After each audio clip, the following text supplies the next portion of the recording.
I noticed there was a little girl with those my cross to bear.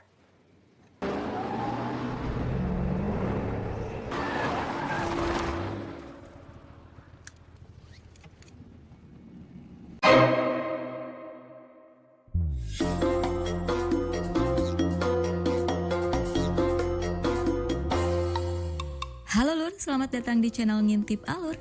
Channelnya film-film liar yang siap membuat isi celana kalian bergetar. Di video kali ini kita akan mengintip alur sebuah film berjudul The Glass House yang dirilis tahun 2001 lalu. Film ini mengisahkan dua orang kakak beradik yang harus tinggal bersama tetangga lamanya pasca kematian kedua orang tua mereka. Kehidupan mereka yang awalnya lumayan bebas mendadak berubah menjadi serba diatur dan sangat terbatas. Sampai akhirnya mereka menyadari orang tua asuhnya itu ternyata menginginkan sesuatu dari mereka. Apakah itu? Biar nggak penasaran, yuk langsung aja kita intip alur film selengkapnya Lur. Check it out! Film diawali oleh seorang gadis remaja bernama Ruby yang nampak sangat happy bersama kawan-kawannya sehabis nonton movie. Namun, Ruby harus buru-buru kembali karena takut dimarahi orang tuanya akibat keluar malam tanpa permisi. Esok paginya, Ruby berlaga seperti biasa, mengaku semalam tidak kemana-mana karena sudah tidur sebelum pukul 10. Katanya, adiknya yang bernama Red diam sajalah yang meski tahu Ruby ini keluyuran sampai tengah malam. Malam berikutnya, ayah dan ibunya merayakan anniversary 20 tahun pernikahan mereka di luar rumah. Kesempatan ini pun dimanfaatkan Ruby untuk warawiri lagi bareng kawan-kawannya. Bandel banget ya. Namun saat Ruby pulang ke rumah, ternyata polisi sudah menunggunya. Waduh, ini pasti bokap nyokap ngirain anak gadisnya diculik, pikirnya. Dikiranya begitu, polisi malah bilang orang tuanya baru saja kecelakaan. Ya paniklah si Ruby ini dan akhirnya pun oleng tak sadarkan diri. Singkat cerita, orang tuanya ternyata berpulang ke pangkuan yang maha kuasa, alias innalillah. Red tak kuasa menahan kesedihannya karena begitu kehilangan mereka. Mantan tetangga mereka yang bernama Terry dan istrinya Erin turut menyampaikan ucapan bela sungkawa. Di rumah duka, seorang pengacara bernama Alvin menyampaikan wasiat orang tua mereka sebelum tiada. Alvin bilang bahwa Ruby dan adiknya akan diasuh oleh Terry dan Erin sesuai pesan orang tuanya. Bukan itu saja, mendiang ayah ibunya juga sudah menyiapkan warisan yang lebih dari cukup untuk membiayai Ruby dan Red seumur hidup mereka. Nah, jika ada apa-apa, Alvin meminta Ruby agar menghubunginya. Rumah mereka pun dijual dan selanjutnya tinggal bersama Terry dan Erin di Malibu yang jauh dari pusat kota. Rumah mewah kelas atas hampir semuanya terbuat dari kaca, fasilitas lengkap dan ada pembantunya pula. Satu hal yang Ruby tidak suka, ia harus berbagi kamar dengan adiknya. Karena tidak terbiasa dan adiknya tidak mau mengalah, Ruby terpaksa berganti pakaian di luar kamar. Namun tiba-tiba, Ruby merasa ada orang yang diam-diam mengintipnya. Siapa ya? Ruby dan Red juga sudah pindah ke sekolah baru yang lebih dekat. Ya, untunglah teman kelasnya lumayan ramah-ramah. Terry dan Erin berusaha semampunya untuk membuat mereka senyaman mungkin di rumah. Red dibiarkan bermain game di dalam kamar dan Ruby mendapatkan hadiah baju baru. Tapi seiring berjalannya waktu, Ruby merasa hidupnya terlalu dibatasi. Erin mulai mencampuri urusan pribadinya sementara Om Terry diam-diam selalu memperhatikannya.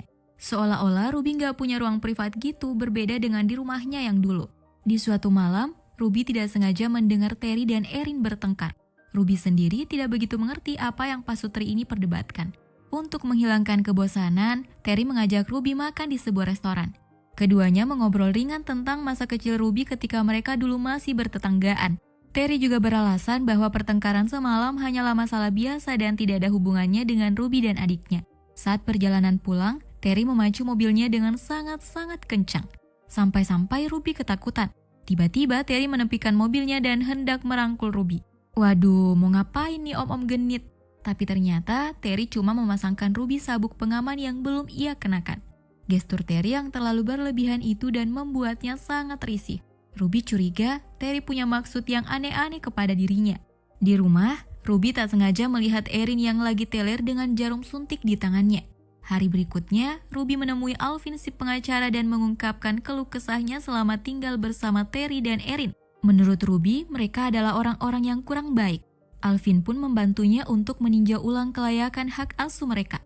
Ruby bertanya soal jumlah warisan mendiang orang tuanya yang dijawab Alvin sekitar 4 juta dolar. Wow, bengonglah si Ruby mendengar jumlah uang yang begitu banyaknya. Ruby pun diminta untuk jangan gegabah dulu dan tetap tenang. Di rumah, Terry dan Erin meluruskan beberapa hal tentang mereka berdua. Erin mengaku kalau ia menderita diabetes dan wajib suntik insulin setiap malam. Terry juga meminta Ruby agar tidak salah paham dengan perhatiannya yang agak berlebihan. "Oke deh, aku akan mencoba menyesuaikan diri," kata Ruby. Sepulang sekolah, Ruby mengikuti kursus mengemudi. Selepas itu, ia langsung menuju ke kantor Terry karena tidak ada yang menjemputnya sedari tadi. Di sana, Ruby tak sengaja melihat Terry yang sedang bermasalah soal hutang piutang dengan tamunya. Bosan menunggu, Ruby pun berkeliling ke gudang mobil yang ada di kantor itu. Ruby pun terheran-heran ketika melihat sebuah mobil yang mirip dengan mobil orang tuanya. Mencurigakan, pikir si Ruby. Malam harinya, Ruby mengambil kesempatan untuk mencatat password pintu rumah. Kemudian lanjut mengerjakan tugas esainya sambil diam-diam mencari informasi tentang kecelakaan orang tuanya. Menurut artikel yang dibacanya, saat kecelakaan orang tuanya ternyata mengendarai mobil yang berbeda. Ruby pun mengirim email kepada Alvin untuk mengecek siapa pemilik mobil tersebut. Terry menghampiri Ruby yang sudah tertidur dan belum menyelesaikan tugasnya. Ketika terbangun esok paginya, Ruby terkejut melihat tugasnya sudah selesai. Berterima kasihlah ia kepada Terry, ya kan? Di sekolah, Ruby ditemui oleh seorang pengawas departemen sosial. Ia datang atas permintaan Alvin dengan tujuan untuk menginspeksi kelayakan orang tua asuhnya. Sebelum itu, Ruby diminta untuk nantinya berpura-pura tidak mengenalnya. Ketika si pengawas datang ke rumah, ternyata Terry dan Erin sudah mempersiapkan semuanya. Kamar mereka tiba-tiba sudah dipisah dan Erin sudah menyembunyikan obat-obatnya. Seolah-olah Terry dan Erin sudah memperlakukan Ruby dan Red dengan layak serta apa adanya. Sehingga berbeda dengan pengakuan awal Ruby kepada Alvin sebelumnya. Ketika pengawas itu diantar keluar oleh Terry dan Erin, Ruby tak sengaja menemukan sesuatu di tempat sampah.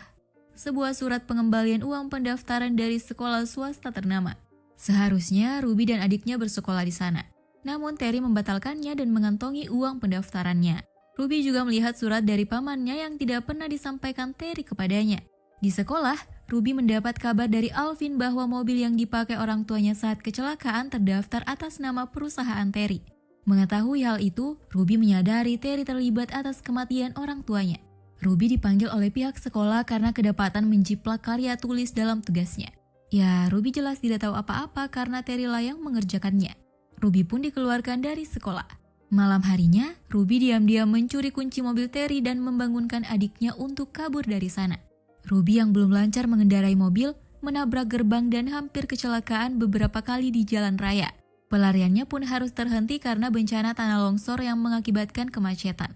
Terry akhirnya datang menjemput mereka yang hampir ditilang oleh polisi. Di perjalanan pulang, Ruby menyinggung soal Terry yang terlilit hutang jutaan dolar. Ruby juga mengungkap soal mobil yang dipakai orang tuanya saat kecelakaan adalah mobil yang berasal dari perusahaan Terry. Maka dari itu, Ruby menuduh Terry lah yang membunuh orang tuanya yang selanjutnya mengincar warisan mereka untuk melunasi hutang-hutangnya.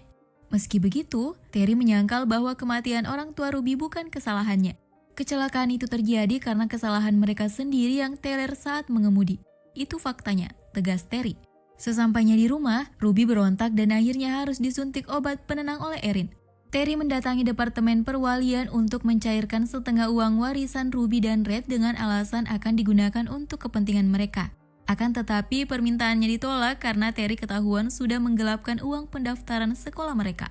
Sementara Erin mulai dikuasai rasa bersalah dan semakin gencar memakai obat-obatan, bahkan izin dokternya dicabut akibat ketahuan mencuri obat-obatan di rumah sakit. Setelah terlibat cekcok dengan Terry akibat masalah hutang yang dihadapi keluarganya, ia kembali memakai obatnya tapi kali ini secara berlebihan.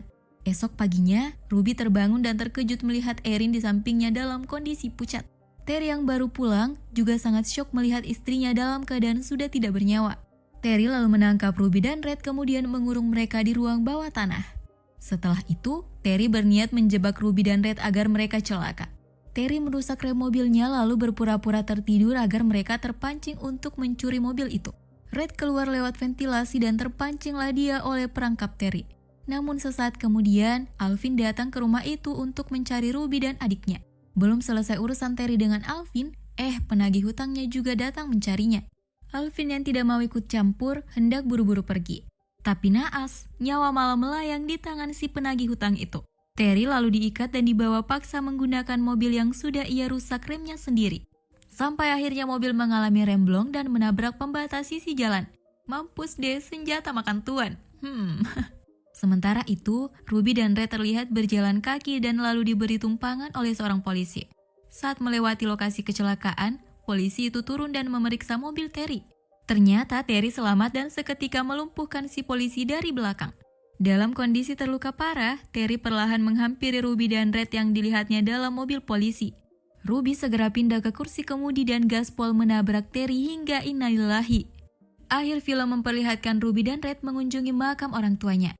Selanjutnya, Ruby dan Red pulang ke Chicago bersama paman biologisnya yang begitu menyayangi mereka. Nah, itulah tadi alur dari film The Glass House. Film yang mengajarkan kita bahwa kasih sayang orang tua tidak akan pernah bisa digantikan oleh orang lain. Karena terkadang orang lain itu hanya datang untuk memanfaatkan kelebihan kita. Oke, sekian dulu video kita kali ini. Like jika kalian suka dan tulis pendapat kalian tentang film ini di kolom komentar. Request juga film-film favorit kalian ya. See you on the next video. Bye-bye.